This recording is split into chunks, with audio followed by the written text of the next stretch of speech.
Hello everybody and welcome back to another Minecraft update video. Today's snapshot is 14w19a. We don't have any major additions in this update, but we do have a few tweaks and changes to some of the features in the previous snapshots. So first of all, let's go up here and have a look at the slime blocks, because in the previous snapshot we were given the function of being able to be pushed up into the air by one of these, and now you can be pushed from the side as well. So if I stand and activate this piston, you can see we get pushed away from the slime block. Now it didn't look like we went too far. A better demonstration of this would be using this little machine that I made right here. So we're going to get pushed up into the air, and then we're going to get pushed away by the piston up there. You can see it projected us quite far. Let's do that again and make sure I actually see the piston in action. So you saw it there a lot better that time, and it can send us quite some way. Now the next feature is to do with the world border. There's been some extra settings, tweaks and changes to this, all of which we are going to go through. Now in the last snapshot we had set and center, we now have damage and warning, and we're going to go through warning first of all. So there are two settings you can have for this. There is time and distance. So if we do distance first of all, we're going to set the warning distance to 10. If we walk up to the edge of the border, you can see that we get this red effect around the outside of the screen, and that is our way of being warned. So if we set this distance all the way down to 1, then we can walk really close to it without seeing that, and it's not until we're right up to the edge of it do we get the red effect. Now the way that the time works is it's going to calculate how long till the border reaches you. So if the border is moving, it could be closer than it seems to be. For example, let's set it so it's all the way in the distance over there. You might just be able to see it. Now that border could arrive at us very quickly if it was moving in fast. So because of this we have the time setting. So let's set the warning time to 10. You can see there's no warning at the moment, but as soon as we set this world border in to shrink and come towards us, it's going to be here within 10 seconds. So we get the warning around the outside of the screen. So the other feature of the world border is damage. There are two variables here. You have buffer and amount.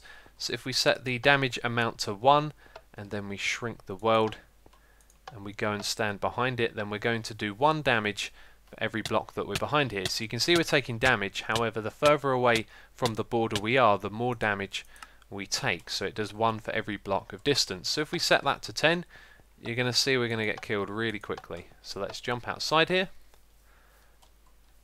and we're going to take a lot of damage.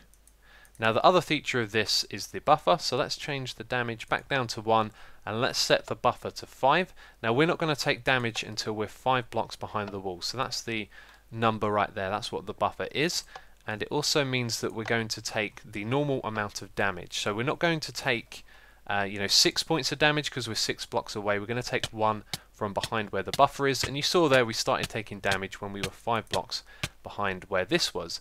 Now another feature that's supposed to be in this game is to do with the nether. Now I went into the nether and I was able to see that the world size, or the world border size, is the same in the nether, so it's not an eighth the size like it was in the last snapshot. However, these nether portals are supposed to be bound inside the world border, which they don't appear to be at the moment. They put me in the area outside, which makes it very difficult to get back here into the overworld, so I think that's still a work in progress and possibly a bug at the moment. And there was another bug in the last snapshot. If you were to log out and log back in, the world border, if it was shrinking, wouldn't appear where it was shrinking to. It would just appear at its destination, which caused a lot of problems, but that bug has now been fixed as well.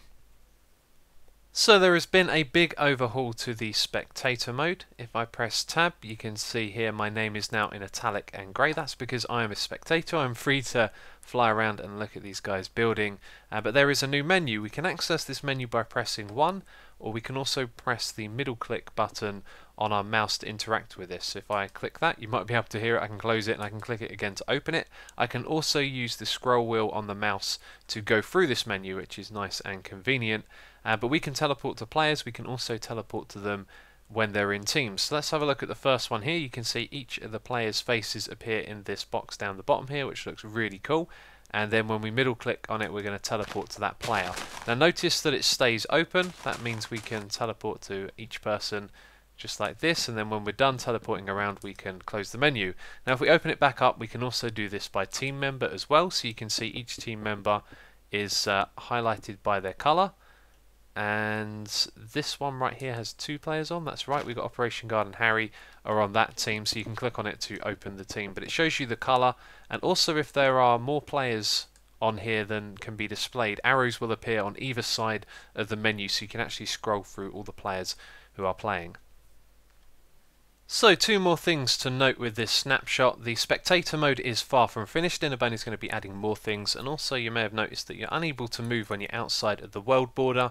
Well, that is going to be changed in the future. He is going to make it so that you can move when you're outside of there and make your way back through the border, but at the moment it isn't implemented. But I have one more thing to show you here.